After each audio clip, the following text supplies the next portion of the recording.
Blessed day to you all. My name is Peter Lino from Sydney, Australia. Welcome to Pathways of Hope.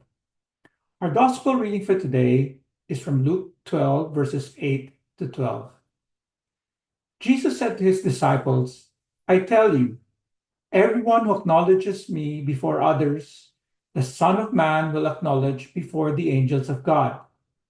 But whoever denies me before others will be denied before the angels of God. Everyone who speaks a word against the Son of Man will be forgiven, but the one who blasphemes against the Holy Spirit will not be forgiven.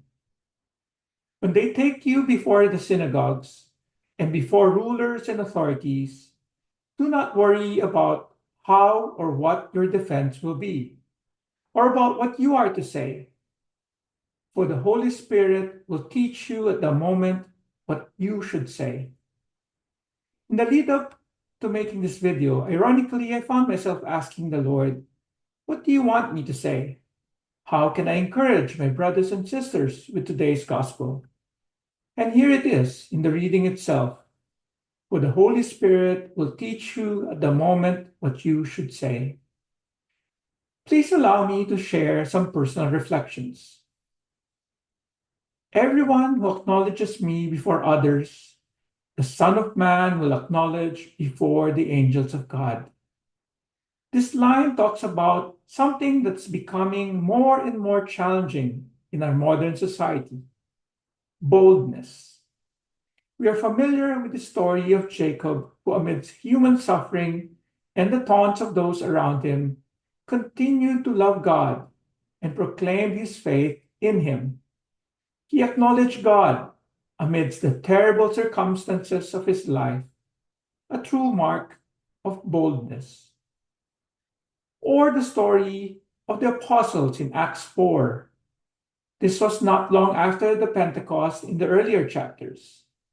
Peter and John had just healed a crippled man, and because of this, the Sadducees were not happy, and they were brought before the Sanhedrin, the same council which tried Jesus.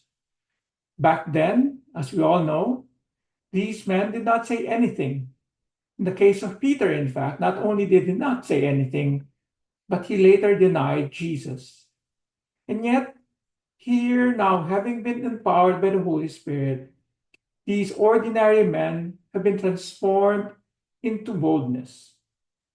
Verse 13, observing the boldness of Peter and John, and perceiving them to be uneducated, ordinary men, they were amazed, and they recognized them as companions of Jesus. These ordinary and uneducated men had known Jesus, and now were mirroring the face of Jesus to those around them. Boldness comes from faith in Jesus and being empowered by the Holy Spirit. Let me repeat that. Boldness comes from faith in Jesus and being empowered by the Holy Spirit. God's call for us is from brokenness to boldness. Do not worry about how or what your defense will be or what you are to say, for the Holy Spirit will teach you at the moment what you should say. Boldness doesn't just happen. The courage to speak out for God and to live lives that serve as witnesses to his love and mercy comes from the power of the Holy Spirit. It is this gift and grace freely offered to us that brings about boldness. Boldness to speak, however, does not suffice. In our modern context, we are also needing to earn the right to be heard. We are also needing to earn the right to be heard. From 1 Thessalonians 4, verses 11 to 12, we exhort you, brethren, to aspire to live quietly, to mind your own affairs, and to work with your hands as we charge you, so that you may command the respect of outsiders and be dependent on nobody. In an article by Jim Bertolucci, he writes, if our lives fall short under the scrutiny of a watchful observer, that same observer will be more apt to dismiss any spiritual message we might impart.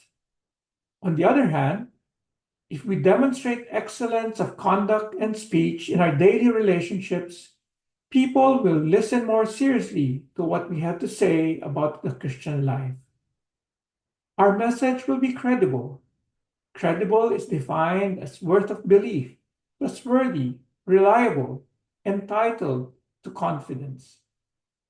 Having favor both with God and man is instrumental in spreading the gospel.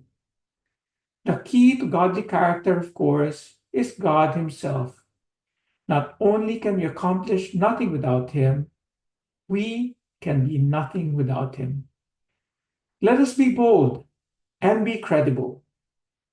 May you all have a blessed day.